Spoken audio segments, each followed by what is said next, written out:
सरकारी एम्बुलेंस में गर्भवती महिला ने दिया बच्चे को जन्म।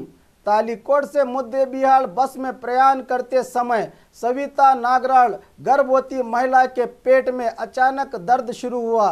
फौरन बस कंडक्टर ने होशियारी दिखाते हुए एम्बुलेंस को फोन करके वकरानी क्रॉस पर बुलाकर महिला को एम्बुलेंस से अस्पताल भेजा गया। रास्ते में ही गर्भवती महिला ने बच्चे को जन्म दिया। मां और बच्चा दोनों सही सलामत होने की जानकारी मिली।